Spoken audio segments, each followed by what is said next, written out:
Here's my interview with Andrew Innes of S&P Dow Jones Indices. Now, he's the author of the European version of the S&P SPIVA report. That's the index versus active report. And what this does is track thousands of fund managers over a very long period of time, often up to a decade, to see whether they manage to do what they're paid to do, which is to beat their benchmark. Now, what this shows is quite depressing because many of them fail to beat their benchmark. And what we're actually witnessing is a destruction of wealth on an almost industrial scale. But to hear Andrew tell it in his own words, here he is. Well, Andrew, it's brilliant to see you again. We talked last year, I believe, about your results and your SPIVA report. So that's the S&P index versus active report. And Yeah, you're the lead author, I believe, of the report. And that's right. so this talks about how much active funds beat their benchmark. So maybe you could start off by just talking about alpha and beta, the big Greek letters, and exactly what they mean. Okay, so we start with beta. That means basically the performance of the market. So in the case of our indices, which are typically market cap weighted, the beta is just the performance of our passive benchmark. So for our European scorecard, the European fund categories compared against our index, which is the S&P Europe 350. So that's the beta performance. When it comes to active fund managers, they're typically trying to outperform that passive index, so that benchmark. So the part of their ability to outperform the benchmark, the beta, is the alpha. And essentially that is what they're hoping to achieve. That's the success to which they're measured against. And it's typically the fees that they charge could be a proportion of that alpha as well, or maybe sometimes the fees are set anyway. Okay, so what you're paying for is somebody to outperform the global markets or the particular market you're interested in. So if it was a UK investor for UK stocks, you'd want them to beat, say, the S&P Europe or the S&P UK index, because you can buy the Exactly. S&P UK index very cheaply. So by paying them more, hopefully they outperform that index. Is that right? Yeah, I mean, that's their goal. So typically that's what they hope to achieve. And as you mentioned, in most cases, you'll find index passive products, which are just based on benchmark performances, which are much lower in reality to those active strategies and the fees that are associated with active funds. So I guess the real importance for SPIVA is to not only show how well active fund managers are doing against the benchmarks, but to really make that data available to everyone, because we're in an environment now, it's ever increasing opportunities for investors and market participants to choose between either an active fund or a passive index. So we believe that we should present all this data in a transparent manner so people can really evaluate for themselves whether there's real value coming from the active managers and whether they're worth the fees that they're charging. So maybe you could kind of summarize what the overall picture is for the report, and then we'll perhaps dig into some of the details. So, I mean, for European funds overall, how well have they done their job? I mean, this SPIVA is produced every 6 months, and whether we look at this SPIVA scorecard or we look at the ones from previous years, the same themes are always evident. And that is that in most cases, the majority of active funds fail to beat their benchmark. And that's even on a short-term horizon and a long-term horizon. But if there are cases where maybe on the short term that a majority of funds are capable of outperforming the benchmark, we don't see that persistence. We're unable to see them achieve that outperformance over longer term horizons. So for instance, the key headline figure that we quoted for the SPIVA Europe scorecard this time was just looking over the last 1 year, and we quoted that 59% of the active fund managers from Europe actually were beaten by the respective S&P index benchmark. So that's for 1 year. And low bar, isn't it? Just to kind of beat the overall market. It means essentially that if you were to choose a fund 1 year ago, that only 59% of those funds would have beaten the benchmark. So in most cases, you would have been better just selecting a passive benchmark. And it you would have been outperformed. cheaper. Exactly. Okay, so perhaps the other thing to think about is your investment horizon. So let's say I've got, I don't know, 1,000 funds to choose from, and I know I'm going to invest that money for 10 years. So I know that one of the things you look at is how the performance varies over longer and longer term horizons. Because you might expect if you have skillful managers that even over the long-term horizon, they'd still be adding more value. And they could have just been unlucky for the first few years. What's the actual picture that you see? No, the actual picture is actually the reverse is true. It gets much, much harder for an active fund manager to outperform over the long term. So the figure I just quoted, which is 59% over 1 year for those European fund managers in European equities, actually rises to, I think, over maybe 87% over 10 years. So we look at 1 year, 3 year, 5 year, and 10 year. And that trend is true across multiple regions, multiple categories. And it's been the same theme we've seen time and time again across our SPIVA reports. And essentially, it comes from the fact that the fees that these active fund managers are charging have only maybe a small impact on a small time frame. So 1 year, the fees only charged once, but you get this compounding effect from the fees, which makes it increasingly more difficult to outperform over long term. Because we often think about returns compounding if we save money, but people don't think about the compounding of fees. But it's very clear when you look at the long term, that's going to be a big effect. Yeah, we can see the effect, and it is big. So effectively, it's just a hurdle for the active managers, I see. So the other kind of argument with active management is that if you look at hugely researched markets like the US, it's very difficult to find alpha. In other words, stocks which are going to outperform the overall market because everybody's looking at the same data because it's publicly available. But if you look at less efficient markets like emerging markets where the data is not so available, there's more opportunity for generating alpha. Is that what you see? I mean, that's the theory, and I've heard the theory, but what we see in SPIVA, I mean, this is from a European investors-based perspective, but we see that the emerging market category for equities from European investors looking out to emerging market equities, that they are usually one of the worst performing categories in our reports. So just this time, we looked at a 1 year number, and only 1 in 5 funds had outperformed over the latest year.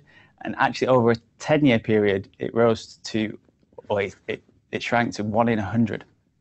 So that means that of all the funds in existence 10 years ago, you had only a 1% chance of choosing the fund that would have survived and outperformed that 10-year window. Okay, the survivorship thing is kind of interesting because apparently a lot of the funds that you buy today may not exist or might get merged in the future. So what are the rough statistics for that? Yes, when we're quoting the percentage that outperform, we're also including or excluding those which didn't survive. So we're essentially saying this is the figure that survived and beat the index. But if we're to isolate just the elements of count the funds that didn't survive, we see that across most categories over a 10-year period, it's something in the range to 40 to 60% actually survive that period. So if you think that around half don't survive over 10 years, if you're trying to select a fund with the expectation to hold it for 10 years, you've got a 50-50 chance of that fund surviving. And then you've got on top of that thinking, is the fund going to survive and outperform? So the odds are really stacked against you in that case. Yeah, I mean, the assumption is that if a fund doesn't survive as well, it's usually due to poor performance. Because those funds which are doing particularly well and outperforming aren't necessarily going to be the ones that didn't survive, were merged or became obsolete. So that survivorship statistic is really important because it gives us an insight into the potential number of funds that maybe weren't performing very well during that period. Okay. And in terms of these small and efficient markets, what about UK small caps? Because I think that was kind of one glimmer of hope in the absence of alpha. Yeah, that you're right to point out the UK small caps because for a few years now that category has stood out. For instance, I think it was one of the better numbers for the latest 1 year in that only a third underperformed the S&P UK small cap benchmark. So that's relatively good figures. It means 2/3 of the UK small cap funds outperformed. But again, I have to keep stressing, we need to look at a longer term horizon to really judge the performance of these active fund managers. And when we look at UK small cap, the figure rises to, just like most other categories, around 80% over 10 years that underperform the benchmark. So we've seen some short-term success. And so perhaps, you never know, when we're talking in the next 3 years, maybe we'll see that roll into the 10-year into the 10-year bucket. Okay, and the other question I had was about sterling funds in particular, because if you're a UK investor, the chances are you'll buy a sterling denominated fund. So if you look at those in particular as a subset of the European funds, how do the statistics look relative to the rest of Europe? Are we better or worse on average? There is some evidence in the SPIVA report because we've got some comparable categories there. We can look at the sterling-based funds for US and global equities, and then there's a European-based equivalents. And we do see, at least over the last couple of SPIVAs, that UK active managers have been slightly better in terms of their performance against those global benchmarks. So it's difficult to say for certain whether that means that active fund managers in the UK have more skill than their European-based counterparts, because what we can't take into account is the currency risk that may be playing in there, whether it's intentional or unintentional currency risk, and how they hedge each of their portfolios. So we really can't say for certain the reason, but there does seem to be some data in the report that suggests that there could be a difference there. But again, if we just look at the figures, even though they might be slightly better for UK sterling-based funds, we're still seeing around UK equity about 51% were beaten by the benchmark, and that rises to the vast majority again over 10 years. And I understand that you're going to make some changes to the SPIVA in future.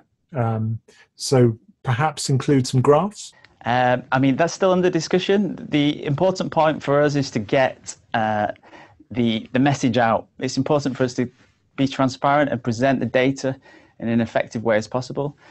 So we will be looking into including other ways to address all the messages, whether that's charts or variations on the reports. That's yet to be seen.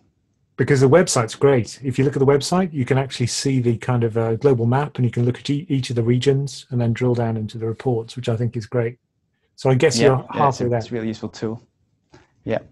And then finally, my final question is about the persistence scorecard, because what you look at in the US, so you have this fantastic report called the persistence scorecard, which looks at the consistency of outperformance to see whether it lasts. Is there any plan to do that for Europe? Yeah, there's every possibility that will be introduced into Europe, because as you mentioned, it is in the US. And just to re-clarify, it, rather than just looking at the performance over a single window, whether that's 1 year or 10 year, it looks at that consistency month on month. Is an active fund manager capable of producing above average returns month after month, and what percentage of them are able to achieve that? So yeah, I think that would be a useful introduction to this SPIVA Europe scorecard. And another element of the report is not only giving the numbers that underperformed and outperformed, but it's also looking at the distribution as well. So there's a report in the SPIVA scorecard that shows you what the average fund performed, what the first quartile fund performance was. So you can see that skew, that even if maybe collectively the active fund management industry did okay, it may have been really limited to a very small distribution of the opportunity set, which from an investor's point of view isn't good news, because it makes it even harder. If you're only thinking of choosing one active fund, if all the outperformance is located in a very small distribution, it makes it very, very difficult to outperform. And I guess if you don't have consistency, it's, past performance isn't necessarily going to guide you to the winners in the future. Exactly. Just choosing a fund that outperformed historically is no guarantee for any future success. So it'd be great if we did have that persistent scorecard, because then we could see the actual numbers. But it's unlikely to be hugely different from the US, I guess. Yeah, I mean, as I said earlier, the themes that emerge from SPIVA, whether it be across regions or across each time we periodically update them, they are largely consistent. Brilliant. Well, thank you so much for your time again, Andrew. And thank you to S&P Dow Jones for producing the report, which frankly gives you an amazing insight into active fund performance. So thank you again, and hopefully we'll talk again when the next report is published. Absolutely. Thank you, Roman. So you can see why I find that report quite depressing. What Andrew was telling us is that many of these active fund managers are selling a service which they fail to provide. But of course, if they fail, they still take their fee. Now, if you found this video useful, and many of you tell us that you do find them useful, then why not consider supporting us on Patreon? It means we can stay independent and we can carry on helping you.